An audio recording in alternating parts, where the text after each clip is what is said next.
ऐसे पुरुषों की लक्ष्मी दासी होती है। इसलिए त्रिदत्त सेठ कैसे थे? धनवान। लक्ष्मी पुण्य की चेरी है। पैसा पुण्य के पीछे दौड़ता है। जो पैसे के पीछे दौड़ते हैं वे पाप कमाते हैं, जो धर्म के पीछे दौड़ते हैं उनके पीछे सारी दुनिया दौड़ती है। त्रिदत्त सेठ ऐसे ही एक व्यक्तित्व थे चंपा नगरी में, और उनकी एक पुत्री, क्या नाम है? अनंतमती। क्या नाम है? अनंतमती के पिता कौन हुए? कहाँ के सेठ थे? उनको उनकी पुत्री कैसी थी? प्राणों से प्यारी। कैसी थी? प्राणों से प्यारी। और प्राणों से प्यारी क्यों थी? अगली लाइन में कारण गिनाया, संस्कार बड़ी अति संस्कारवान पुत्री थी, इसलिए सहज ही सबका अनुराग उनके प्रति बनता है। जगत में भी हम देखते हैं किसी का पुत्र अच्छा हो तो माता पिता उस पर बिल्कुल मेरा पुत्र इतना अच्छा है।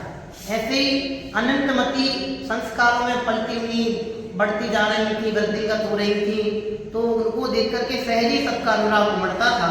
तो वे सबकी दुलारी थी, सदाचरण की दिव्य मूर्ति, साक्षात सदाचार का पालन करने वाली एक प्रतिमूर्ति के समान वह अनंतमती अपने ज्ञान की वृद्धि करते हुए आगे बढ़ती जाती है।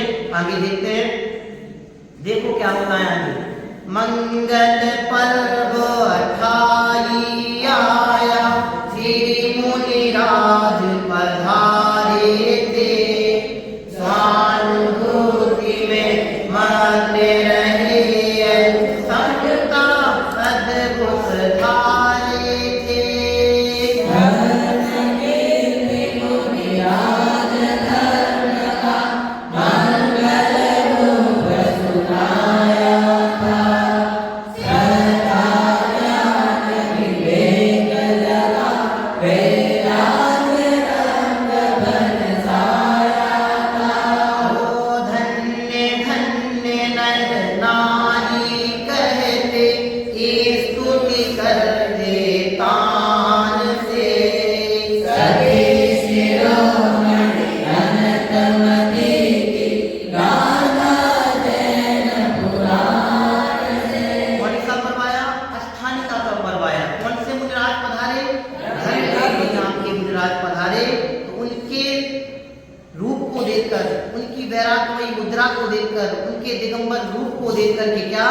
सबके हृदय में श्रद्धा, ज्ञान, वैराग्य, विवेक ये सब जागृत हुए, और इस तरह से सभी ने उन मुनिराजों के प्रति अपना अहोभाव, धन्यता, कृतज्ञता, भक्ति, बहुमान व्यक्त करते हुए उनकी खूब स्तुति, पूजन, भक्ति की। उन्हीं में से अनंतमती भी एक। अब आगे देखो क्या होता है। प्रिय दत्त सेठ ने धर्म पर्व में ब्रह्मचर्य का नियम लिया, सहज भाव से अनंतमती ने ब्रह्मचर्य स्वीकार किया। जब प्रसंग शादी का आया, बोली प्रिय क्या करते हो, ब्रह्मचर्य का नियम छुड़ा भोगों में भेंट करते हो। भोगों में सुख किसने पाया, व्यर्थ पते अज्ञान से। सदी शिरोमणि अनंतमती की गाथा देन पुराण से। क्या अष्टानिका का पर्व था, सभी ने वो धर्म कीर्ति मुनिराज चंपा नगरी में पधारे थे। सभी श्रावक श्राविकाओं ने उनके समक्ष पहुंच करके अपने श्रद्धा, ज्ञान, चरित्र को निर्मल बनाया, उनके समक्ष उनकी अपनी भक्ति प्रकट की। तो त्रिदत्त सेठ ने उन मुनिराज से प्रभावित होकर के अष्टानिका पर्व में ब्रह्मचर्य व्रत को पालन करने का नियम दिया। अब पिता को नियम लेता हुआ देख करके पुत्री ने भी सहज ही ब्रह्मचर्य की भावना भाई, तो उनको भी जब तक शादी नहीं होगी तब तक ब्रह्मचर्य पालन करने का उनके पिता ने नियम दिलवाया। लेकिन देखो अब यहाँ से पूरी कथा, पूरा कथानक विशेष प्रारंभ होता है कि धर्म कीर्ति मुनिराज से वो अनंतमती ब्रह्मचर्य व्रत पालन करने का नियम ले लेती है। लेकिन जब आगे चल करके धीरे धीरे उम्र होती जाती है, बढ़ती जाती है, बड़ी हो जाती है, विवाह योग पुत्री विमय हो जाती है तो वे कौन से सेठ? प्रियदत्त से अपनी पुत्री से विवाह का प्रस्ताव रखते हैं, विवाह के लिए प्रेरित करते हैं।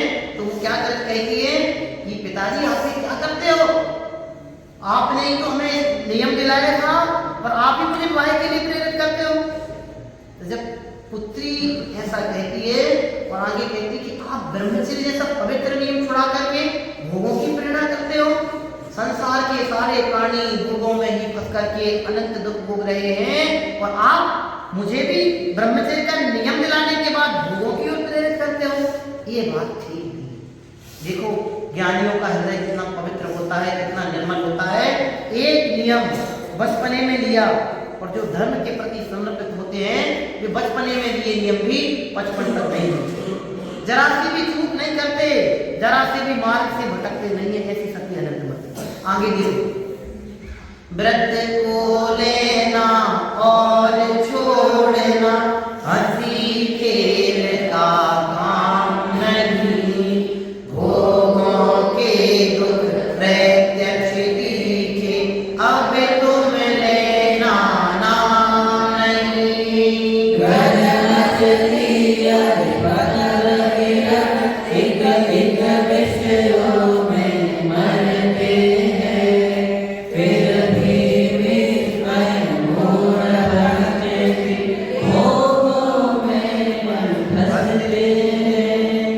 मिर्च भरा तांबूल चबाते हंसते झूठी शान से सती शिरोमणि अनंतमणि गाना देना पुराण से। व्रत नियम लेना हंसी मजाक नहीं है, व्रत नियम लेना हंसी मजाक नहीं है, ये खेल का काम नहीं है, ये हृदय की पवित्रता का काम है। जिनका हृदय पवित्र होता है वे व्रत नियम संयम धारण करते हैं। जिनका हृदय मलिन हो तो उन्हें व्यर्थ ये व्रत आदि का पालन व्यर्थ नजर आता है। वो लिख रही है यहाँ पे, क्या कह रही है, देखो कितना अच्छा लिखा कि व्रत आदि को लेना ये हंसी खेल का काम नहीं है, मौज मस्ती के लिए व्रत नहीं लिए जाते हैं। लेकिन जो व्रत आदि भी लेते हैं वे मौज मस्ती में ही रहते हैं, जो संयम का पालन करते हैं वे मौज मस्ती में ही रहते हैं। उन्हें दुनिया की जमाने की काम धाम की कोई फिक्र नहीं होती है। जिन्हें जमाने की फिक्र नहीं होती वे आनंद में रहते हैं और जिन्हें जमाने की फिक्र होती है वे परेशानी में रहते हैं। सती अनंतमती क्या लिख रही है, देखो उनके व्यक्तित्व को आधार बना के क्या लिखा जा रहा है कि व्रतादि को लेना छोड़ देना हंसी मजाक नहीं है, क्या है, भोगों की दुख प्रत्यक्ष दिख रहे। इसलिए अब ज्यादा उलझने का प्रकल्प अपने नहीं होना चाहिए। एक एक इंद्रिय के विषय भोग सीधे मृत्यु का कारण बनते हैं। पांचों इंद्रियों की हम गिनाती, गंध, मछली, अली, पतंग और हिरण, एक एक इंद्रिय के विषय में फंस करके अपने प्राणों को गंवा देते हैं। फिर हम सब तो एक साथ पांचों इंद्रिय के विषयों में फंसे, समझ में आए? तो अपनी क्या हालत होगी, क्या अवस्था होगी, ये सोचने वाली बात है। आगे देखो क्या लिखा कि विस्मय होता है, आप विस्मय माने आश्चर्य होता है, ये मूढ़ जन जगत जन कैसे पांचों इंद्रिय के विषय भोगों में फंस करके अपने जीवन को व्यर्थ करवाते हैं। जो पंचेंद्रिय के विषय भोगों में फंसते हैं वे अपने जीवन को बर्बाद करते हैं। जो पंचेंद्रियों के विषयों से उबर करके अपने जीवन को श्रेष्ठ बनाने का प्रयास करते हैं वे धर्मात्मा मोक्ष मार्ग में आगे बढ़ते हैं। क्या लिखा, विषयों सहित जीवन व्यतीत करना। कैसा लिखा, मिर्च भरा तांबूल चबाना। तांबूल समझते हो, तांबूल माने पान, पिछली बार बताया था। पान में पत्ते में मिर्च भर के खिला दी जाए फिर हंसे हो तो लोग क्या कहेंगे, सब मूर्ख व्यक्ति। ऐसे ही विषयों से सने रहे और ऊपर ऊपर हंसते रहे तो ये ज्यादा अच्छा उत्तम श्रेष्ठ अपने लिए नहीं। देखो आगे अब पूरा कथानक बिल्कुल चेंज हो गया। कहाँ विवाह का प्रस्ताव, कहाँ पिताजी विवाह के लिए प्रेरित कर रहे हैं, कहाँ उनकी पुत्री अपने संस्कारों की बात कह करके अपने नियम व्रत संयम की बात कह के पिताजी को रोक रही हो, ब्रह्मचर्य की मार्ग में ही रहने को ऐसी बात कह रही। आप कल्पना करके देखो, सामने परिदृश्य आप ला के देखो कि जिसका पिता अपनी पुत्री के लिए विवाह की अभिलाषा लगा के बैठा हो, वो पुत्री अपने पिता से ब्रह्मचर्य की भावना प्रकट करे तो उसके पिता के हृदय पर क्या बीतती है, आप कल्पना करके देखो। आगे देखो, चिंतामणि सम दुर्लभ भव नहीं में फंस जाने को, यह भव हमें प्रेरित करता निजानंद रस पाने को।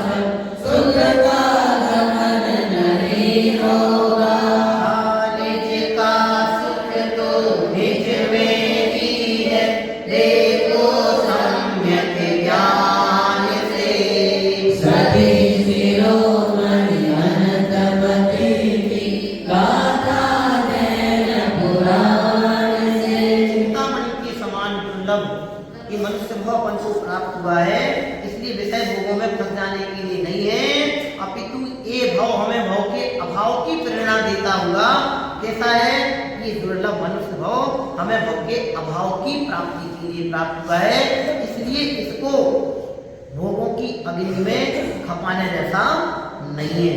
क्षणिक सुखों की अभिलाषा लेकर शाश्वत सुख को दांव पे नहीं लगाया जा सकता। समझ में है ना?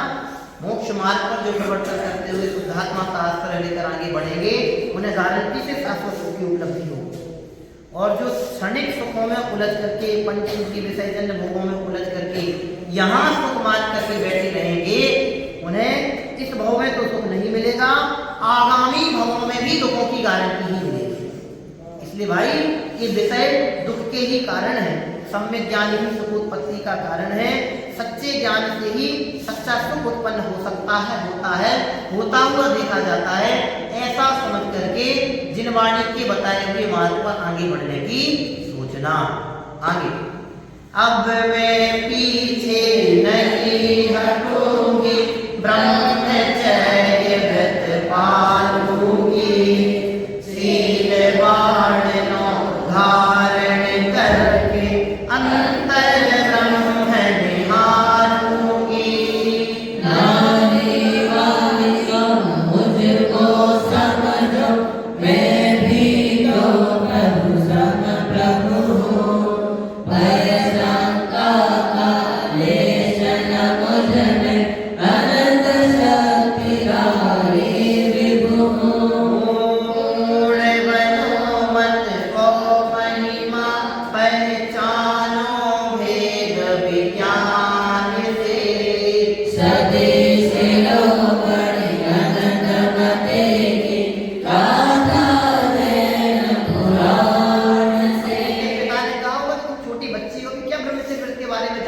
बहुत कठिनाई आती है व्रत पालने में, तो वो कह रही है कि पिताजी आप मुझे बालिका मत समझो, छोटा मत समझो,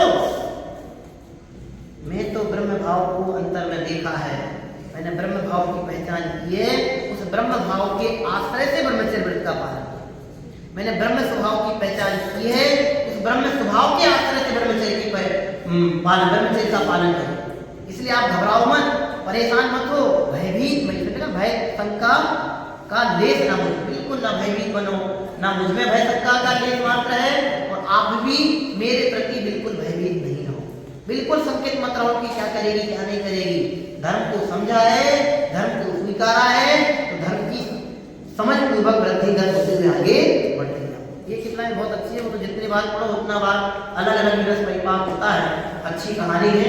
आगे बढ़ते हैं। मिट्टी का टीला तो देखो जलधारा से बह जाता, धारा ही मुड़ जाती लेकिन अचल अडिग पर्वत रहता।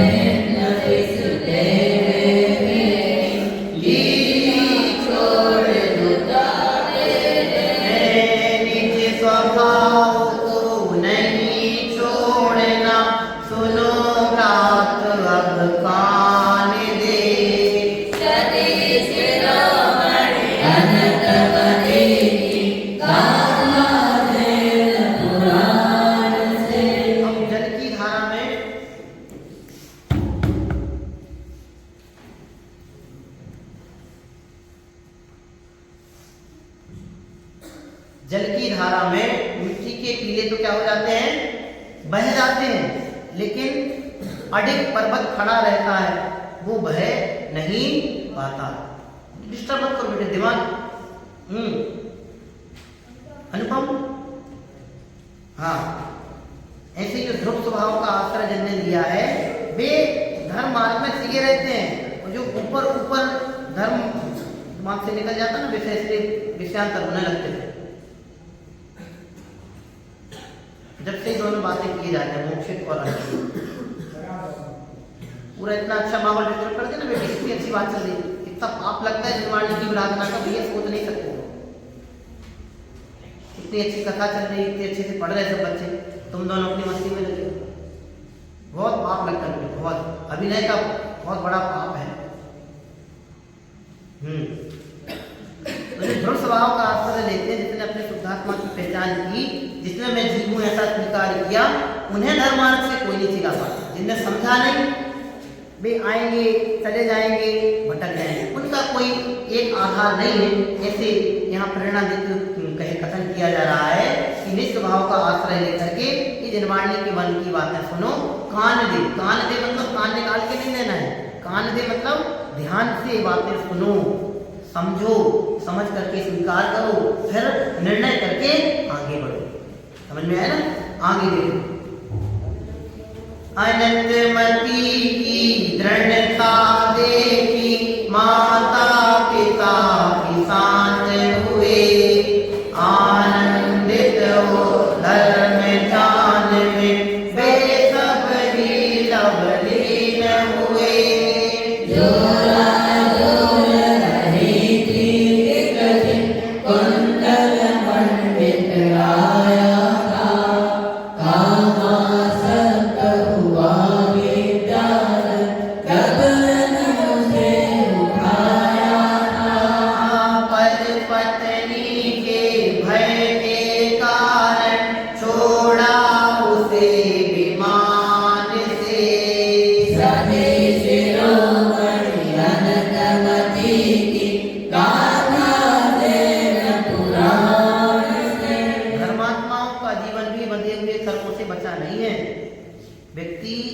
कर्म करते समय सोचता नहीं है, लेकिन जब वे कर्म बन जाते हैं वे सबके उदय में आते हैं। कर्म से बड़ा न्यायाधीश इस प्रकृति में दूसरा कोई नहीं है। धर्मात्माओं के जीवन में भी संकट आते हैं। देखो बहुत बड़ा टर्निंग पॉइंट, जब माता पिता ने अपनी पुत्री की धर्म मार्ग में ब्रह्मचर्य के मार्ग में दृढ़ता देखी तो उन्होंने फिर शादी की बात करना क्या कर दिया, बंद कर दिया। अब घर में वो अनंतमती रह रही है, माता पिता के साथ रह रही है, उद्यान में एक दिन ऐसी भ्रमण करते हुए झूला झूल। उसी समय कुंडल मंडित नाम का एक विद्याधर विमान से जा रहा था, उसकी दृष्टि अनंतमती पर पड़ी।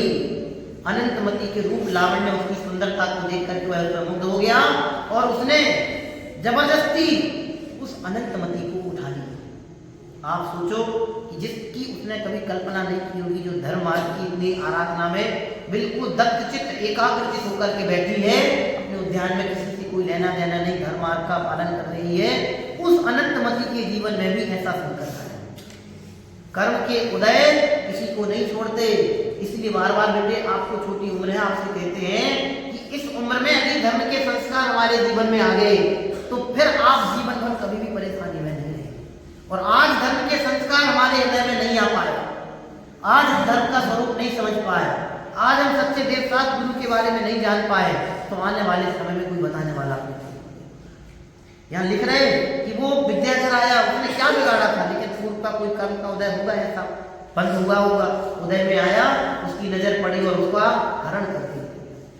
अब और ले गया, यहाँ तक तो ठीक, क्या किया, पर पत्नी के भय के कारण छोड़ा उसी विमान से। लेकिन तभी उसके दिमाग में ऐसी कोई बुद्धि आई कि उसकी जो धर्म पत्नी होगी विद्याधर की, वो क्या कहेगी, इसलिए पत्नी के भय के कारण से उसने अनंतमती को विमान से नहीं छोड़ दिया। अब देखो आगे क्या होता है। अकेली असहाय, पहले वो उठा के ले गया, अब असहाय अवस्था में उसको एक जगह निर्जन स्थान में छोड़ दिया। एक बालिका जो कभी घर के बाहर नहीं गई, उस बालिका को एक निर्जन स्थान पर अकेला छोड़ दिया जाए। आप कल्पना करके देखो कैसा होता है। बस स्टैंड में अकेले रह जाओ, माता पिता चले जाएं थोड़ी देर के लिए, तो सारी दुनिया भयभीत ऐसे दिखने लगती कि क्या होगा वरना। उसको देखो सती अनंतमती को, देखो आगे क्या कहते हैं।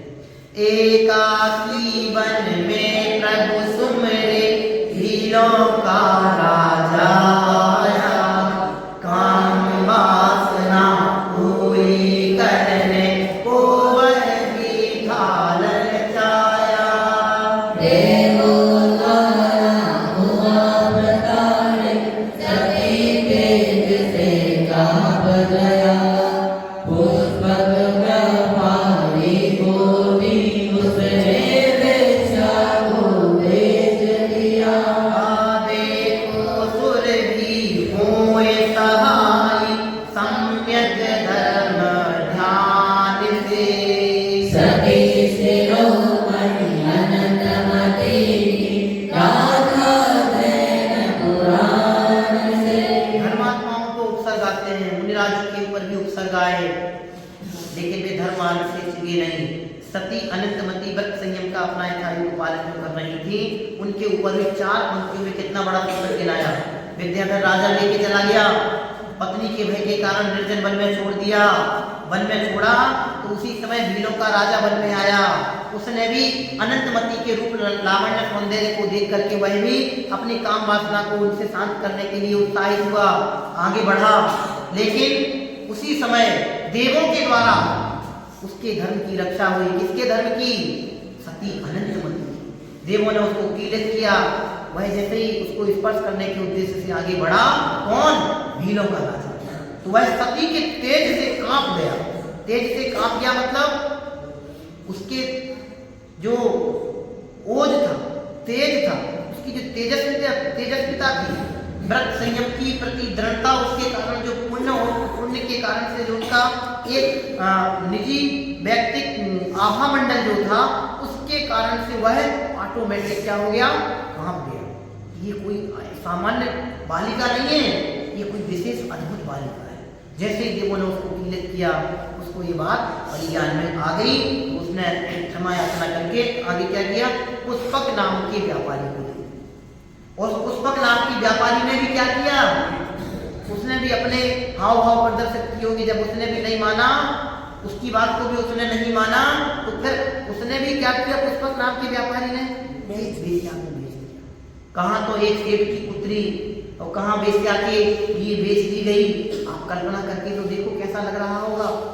वो सोच रही होगी कि ऐसे भटकने से, ऐसे दुख भोगने से तो मृत्यु अच्छी, लेकिन धर्मात्मा मृत्यु की अभिलाषा नहीं करते। धर्मात्मा तो प्रति समय अपने मरण को समाधि मरण बनाने के लिए प्रयत्नशील रहते हैं। धर्मात्मा तो अपने जीवन को धर्म सहित बिताने के लिए उत्साहित रहते हैं। तो सती अनंतमती भी धर्मात्मा बालिका थी। धर्म के बचपन से ही जिसको संस्कार मिले थे, वो बालिका कैसे मृत्यु का द्वार खटखटाती। उस बालिका ने भी मृत्यु की अभिलाषा ना करके अपने कर्म के उदय को विचार करके इन समस्त परिस्थितियों को सहा और सहते हुए भी धर्म को नहीं छोड़ा। धर्म मार्ग से चिगी नहीं, धर्म से समझौता नहीं किया। जो दृढ़वान व्यक्तित्व होते हैं वे धर्म से समझौता नहीं करते। जो कमजोर होते हैं, वो साहसहीन होते हैं, वे समझौते स्वीकार करते हैं। सती अनंतमती कमजोर नहीं थी, इसलिए उन्होंने समझौते स्वीकार नहीं किए। अपितु प्रत्येक कर्म के उदय को उन्होंने क्या किया? समझ पूर्वक सहा। आगे देखो क्या होता है। वेश्या ने बहुजाल बिछाया, पर वह भी असमर्थ रही। भेंट किया राजा को उसने, सती वहां भी अड़िग रही। देखो गर्भोदय की लीला, कितनी आफती आई।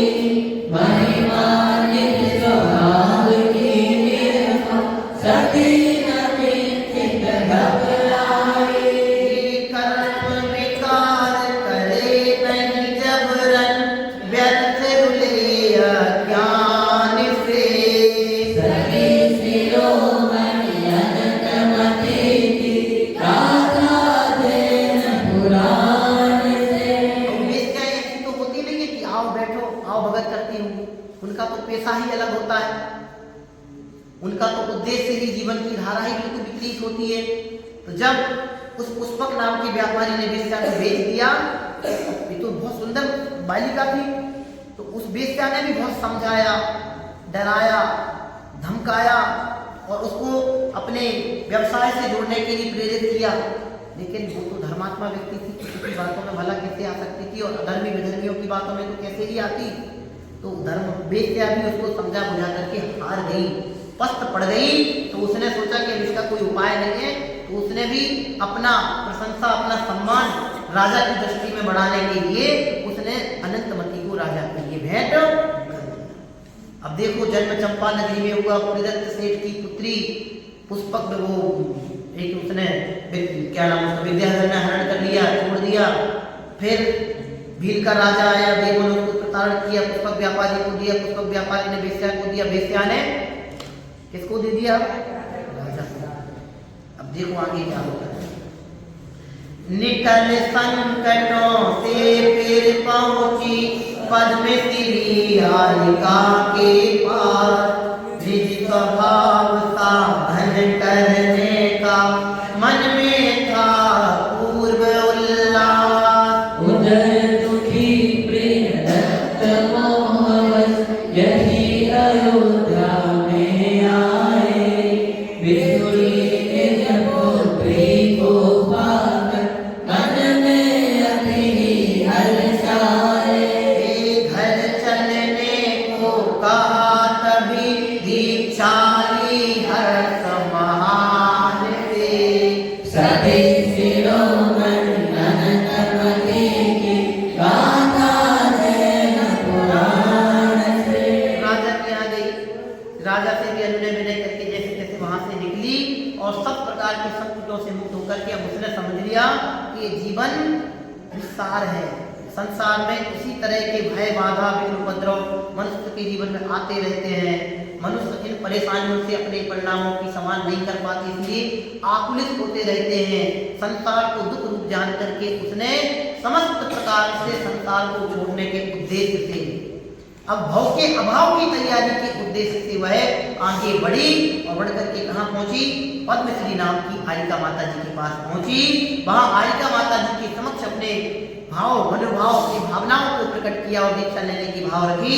उसी समय अपनी पुत्री की खोज करते हुए वो चंपा नगरी के सेठ, कौन? प्रियदत्त नाम के सेठ अपनी पुत्री की खोज करते हुए वहां पहुंचे और पुत्री को देख करके बहुत प्रसन्न हुए और प्रसन्नता के साथ उन्होंने पुत्री से निवेदन किया कि बेटी घर चले। अब जिस बेटी ने अपने हृदय में ठान लिया हो कि नहीं, अब तो हमें भव के दुख का अभाव करना है, भव दुखों को पूर्णतः तिलांजलि प्रदान करनी है, वो भला घर कहाँ जाना है। जिसने निज घर की पहचान कर ली हो वो जगत के घरों में कहाँ ढूंढेगी, कहाँ भटकेगी। इसलिए उसने पिताजी से सविनय निवेदन किया कि हे तात, मुझे माफ करो, मैं जैनेश्वरी दीक्षा अंगीकार करने के उद्देश्य से पद्मश्री आरिका के पास जा रही हूँ और मैं दीक्षा अंगीकार की भावना भा चुकी हूँ, आप मुझे आज्ञा प्रदान करें। माता पिता परिवारजनों की आज्ञा आवश्यक होती है दीक्षा लेने में, परिवारजनों, कुटुंबीजनों की आज्ञा लेनी पड़ती है। तो सहज नियोग बन गया, पिताजी आ गए, पिताजी से सभी ने निवेदन किया और दीक्षा ले ली। इन्होंने अनंतमती ने, और वो अनंतमती कुमारी अनंतमती से अब क्या हो गई? आरिका अनंतमती। बोले आरिका अनंतमती माता जी की जैसे आरिका अनंतमती बनी हो।